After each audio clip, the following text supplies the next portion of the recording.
Olá, My Little Monsters, tudo bem? Aqui é o seu professor Bruno de novo.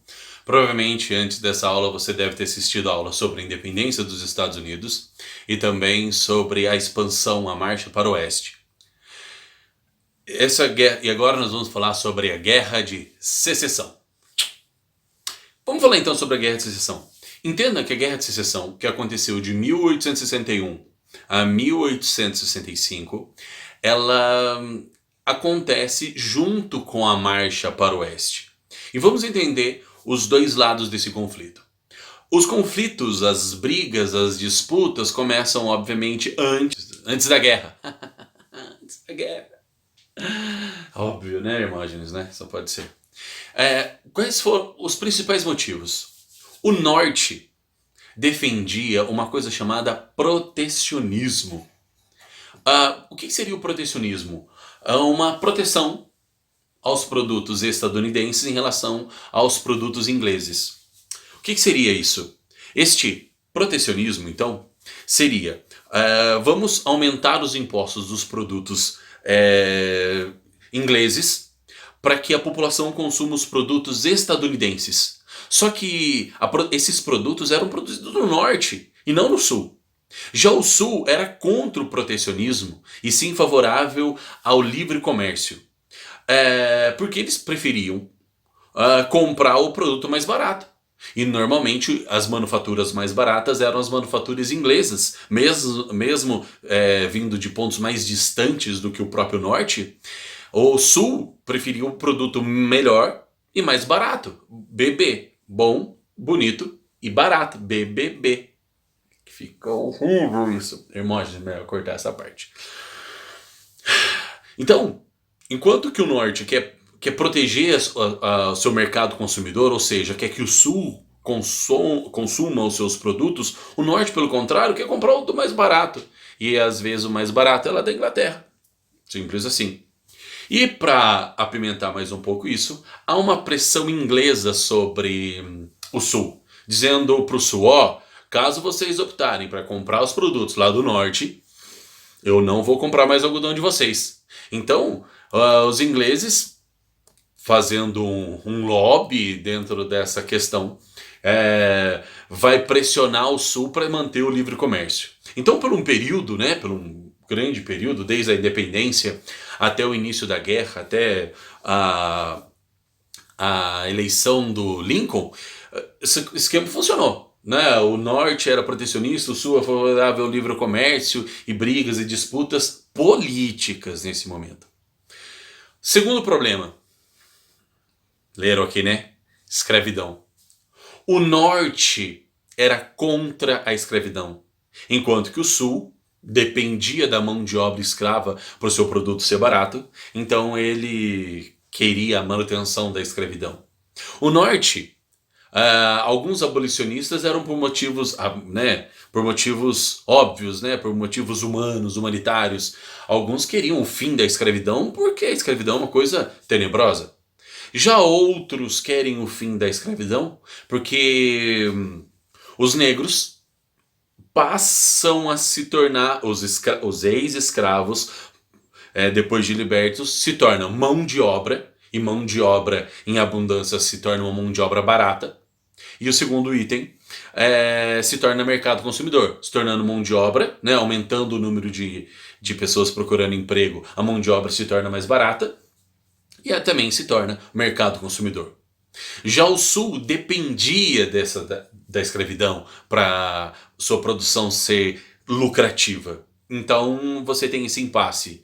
De um lado, você tem o norte protecionista, abolicionista, enquanto que o sul, ele por sua vez, ele quer a manutenção da escravidão. Mas houve, vamos dizer assim, um acordo entre eles, chamado de Compromisso Mississippi-Missouri, na qual definiu-se um paralelo, entendeu? Paralelo, não, tudo bem. Definiu-se um paralelo que, ao norte deste paralelo, os estados seriam, não teria escravidão, e ao sul desse paralelo, aí você teria sim a escravidão. Só que surgiu os problemas. Alguns estados do sul que não queriam a escravidão. Já alguns estados do norte queriam a escravidão, então ficou naquele impasse. Até que em 1850, uma nova tentativa política de resolver essa questão, que foi o chamado de Compromisso Clay, que se tornou um pouco mais simples a bagaça. Quem quiser ser escravista quem não quiser, não. Pronto. Então, basicamente, politicamente falando, a solução estava mais ou menos encaminhada. Só que tem um porém, né? O norte ainda quer o fim da escravidão. E o sul quer a sua manutenção, pelo menos, nos seus territórios. Mas o norte vai pressionar mais. Até que no ano de 1860, um candidato chamado Abraham Lincoln vence as eleições. E ele era declaradamente abolicionista. Só que uma coisa importante, ele não falou durante a sua campanha política que ele era favorável à abolição da escravidão. Embora ele pessoalmente fosse, sim, ele era. Só que ele não fala isso, por um motivo mais ou menos simples. Se ele fala, ele não ganha as eleições. Porém, quando ele se torna presidente, ele é eleito presidente, antes mesmo da sua posse, a Carolina do Sul e mais 6 estados formam um novo país chamado Estados Confederados, Estados Confederados da América. Seu presidente vai ser Jefferson Davis e a sua capital será Richmond, na Virgínia. E assim temos o surgimento de um novo estado. Bastava o norte falar, tudo bem, eu aceito vocês como um novo estado, né, como um novo país. Só que o norte não vai aceitar isso daí. Resultado, aí teremos a guerra, que como vocês prestaram atenção agora há pouco, eu falei, claro que vocês prestaram atenção. No ano de 1861 começa a guerra. As primeiras hostilidades se deram no dia 12 de abril de 1861, com um ataque sulista ao Fort Sumter, alguma coisa assim, eu acho que é assim que fala. As primeiras vitórias se deram ao lado do Sul. Sim, motivo. O Sul já estava se articulando para essa guerra. O Norte teve que se mobilizar para essa guerra. Então o Sul teve, no começo, vantagens. Porém agora o bicho vai começar a ficar um pouco mais complicado. Vamos dar uma comparada entre Norte e Sul. O Norte tinham 25 estados, uma população de 22 milhões de pessoas, e todos libertos, já que eu falo por que eu estou falando isso. A sua economia era com características mais industriais, uma economia diversificada e uma marinha de guerra. Enquanto o Sul, né, aqueles 7 estados, os confederados, serão formados por, no final, são formados por 11 estados, 9 milhões de habitantes. Deixa eu voltar ao negócio do estado. Quando a Carolina do Sul e mais 6 estados proclamam a sua independência, depois o acréscimo de outros estados, tá? Vocês não falar que eu tô muito louco. Voltemos. Então, o Sul formado por 11 estados, 9 milhões de habitantes, e desses 9 milhões, 4 milhões são de escravos. 4 milhões de pessoas que, muito provavelmente, não vão para a guerra pelo Sul, né? Embora o Sul tenha usado os escravos.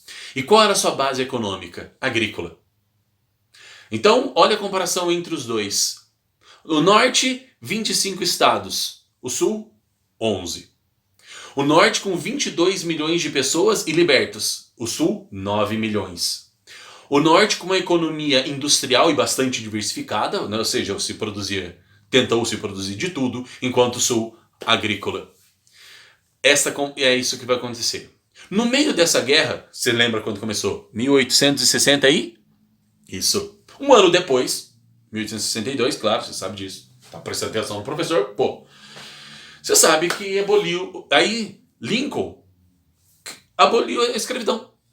Ele vai literalmente falar assim, então já nós vamos abolir a escravidão aqui. Levou isso até o parlamento aprovou a abolição da escravidão, porque o Sul estava lá no parlamento, o Sul estava lá e falou, eu sou contra. Não estava.